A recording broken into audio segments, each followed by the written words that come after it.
Siamo a Cappella Maggiore, ospiti del professor Angelo Costacurta, uno degli studiosi più accreditati di storia della viticoltura italiana, ma anche direi a livello mondiale.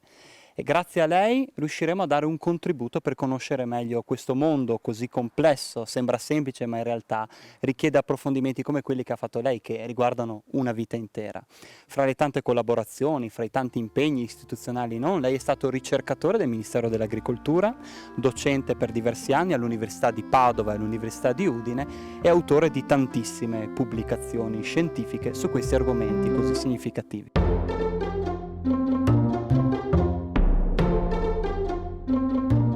La vite ha sempre avuto un impatto molto importante sul paesaggio e contrariamente a quello che può pensare qualcuno, spesso lo abbellisce il paesaggio, non lo peggiora.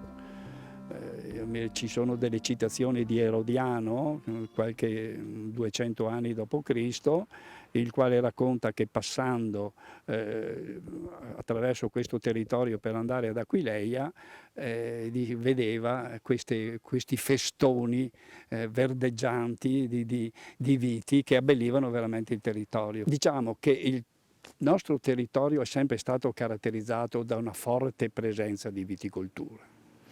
È quello che io cerco un po' anche di sottolineare anche con voi, quando mi capita, che la Marca è sempre stata privilegiata dal punto di vista, anche nei momenti più bui della viticoltura, perché un altro aspetto importante, essendo il vino una sostanza prevalentemente edonistica oggi, quasi sempre il bel paesaggio viticolo lo si ha quando è un momento favorevole economicamente. Ecco, i vini buoni ci sono quando le cose vanno bene, quando le cose vanno meno bene i vini sono meno buoni. Quindi ha sempre seguito anche la bellezza del paesaggio, ha sempre seguito proprio la storia. Uno degli aspetti fondamentali della vite, che è diversa da tutte le altre piante, forse l'olivo un po' gli si avvicina, no?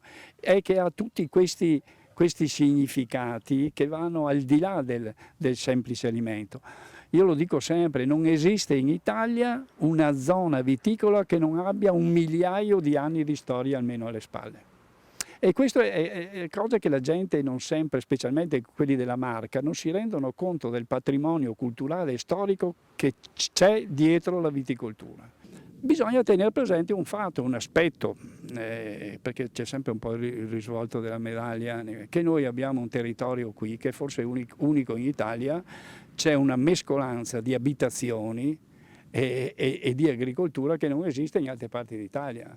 Quindi qui c'è questo problema, questo territorio che purtroppo è stato un po' rovinato da una urbanizzazione non regolamentata bene, e quindi qualche volta ci può essere un contrasto tra lo sviluppo dei vigneti e le abitazioni.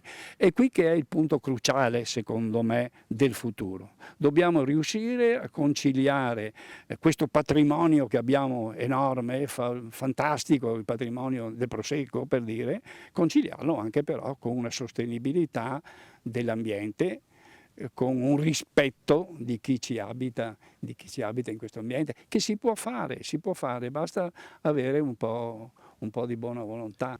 Teniamo presente che la zona di Conegliano, la zona del Prosecco diciamo in generale, è la zona che ha la più alta concentrazione di enotecnici del mondo, e non è un caso.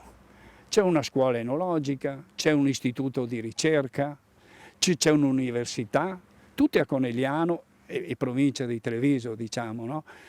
Quindi è un caso, se il Prosecco è quello che è, sicuramente lo si deve a quegli eroi che hanno affrontato certe pendenze in certe zone di Valdobbiadene e hanno continuato, hanno insistito sulla viticoltura, sono stati molto bravi, ma non dimenticherei anche tutto il ruolo che hanno avuto le istituzioni in tutto questo. Questa è sempre stata una zona privilegiata e anche nei momenti peggiori è sempre emersa rispetto a... Quindi ricordiamoci di questo e non disperdiamo questo patrimonio che abbiamo. E questo potrebbe essere l'augurio più bello. Noi la ringraziamo per averci ospitato qui a Cappella Maggiore e siamo sicuri che darà ulteriori contributi al nostro giornale, al nostro approfondimento culturale. Grazie. Grazie.